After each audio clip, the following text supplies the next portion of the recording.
अस्सलाम वालेकुम friends. Drama serial तेरे बिन बहुत ही क्रिटिकल मोड पे आ गया है। हया का चलाया हुआ ये तीर ठीक निशाने पे लगा और मीरब और Murtasim heat of the moment का शिकार हो गए और वो हो गया जो नहीं होना चाहिए था। हया को अच्छी तरह मालूम था कि मीरब और मुर्तसिम दोनों गुस्से के तेज हैं और एक दूसरे को लेकर प्रोटेक्टिव और पॉजेसिव भी हैं, और हया ने इनकी इन्हीं खूबियों और खामियों को इन दोनों के खिलाफ इस्तेमाल करते हुए मीरब और मुर्तसिम को एक दूसरे के सामने ला खड़ा किया, और गुस्से की ज़्यादती और हीट ऑफ द मोमेंट में वो सब हो गया जो इस तरह नहीं होना चाहिए था। जिस तरह मुर्तसिम रुहेल का साया भी मीरब के आसपास नहीं देख सकता था, बिल्कुल इसी तरह मीरब भी मुर्तसिम के बारे में पॉजेसिव है।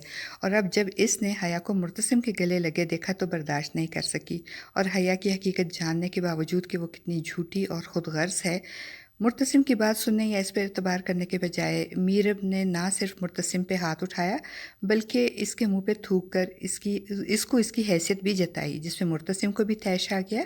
और वो एग्रीमेंट जो मीरब और मुर्तसिम के दरमियान था, मुर्तसिम इस एग्रीमेंट की धज्जियां उड़ा देगा और अपने शोहराना हकूक़ का इस्तेमाल ज़ोर ज़बरदस्ती से करके मीरब की शख्सियत और इसकी एतमाद की धज्जियां भी उड़ा देगा।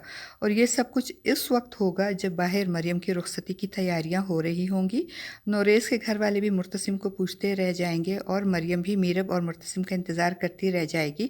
और दूसरी तरफ मुर्तसिम जब मीरब की मर्ज़ी और रज़ा के बगैर इस पर जुल्म कर रहा होगा तो हया की पूरी कोशिश होगी कि कोई इनके रूम की तरफ आकर इनको डिस्टर्ब ना करे, और हया ये सब मुर्तसिम और मीरब की शादीशुदा ज़िंदगी और इनके रिलेशन में आखिरी कील ठोंकने के लिए कर रही होगी। वो मरियम और नोरेस के घर वालों को ये कहकर मुतमईन कर देगी कि मुर्तसिम को कोई बहुत ज़रूरी काम आ गया है जिसकी वजह से उसे घर से बाहर जाना पड़ा। मुर्तसिम के इस वहशियाना हरकत से मीरब बहुत ज़्यादा डर और खौफ का शिकार हो जाएगी और इसका इंसान और इंसानियत पर से यकीन मुतज़लज़ल हो जाएगा। और हया यहाँ भी बाज नहीं आएगी। वो अब मीरब की इस शख्सियत के अंदरूनी तोड़ फोड़ का फ़ायदा उठाते हुए उसे उकसाएगी कि वो मुर्तसिम को माफ़ी मांगने का मौका भी ना दे और इसकी पहुंच से दूर होकर दुनिया की भीड़ में गुम हो जाए, ताकि मुर्तसिम ना तो इसको अप्रोच कर सके और ना ही माफ़ी मांग सके। और मीरब चूँकि इस वक्त मेंटल ट्रॉमा से गुजर रही होगी और इसकी क़ुव्वत फ़ैसला भी कमज़ोर होगी, इसलिए वो हया की बातों पर संजीदगी से गौर करेगी। और हया बेहया ये सब कुछ अपने फ़ायदे के लिए कर रही होगी, क्योंकि उसने आज तक सिर्फ अपने फ़ायदे के लिए दूसरों के जज्बात और एहसासात के साथ वो खेलती चली आ रही है।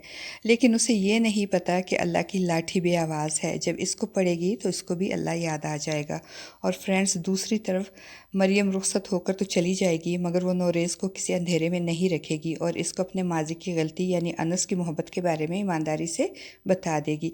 अब देखते हैं कि नोरेस मरियम की इस सच्चाई को इसकी ईमानदारी समझते हुए नज़रअंदाज कर देगा या फिर इसको अपनी अना का मसला बनाकर मरियम की ज़िंदगी अजीरन कर देगा। फ्रेंड्स, अपनी राय का इजहार कमेंट बॉक्स में ज़रूर कीजिएगा।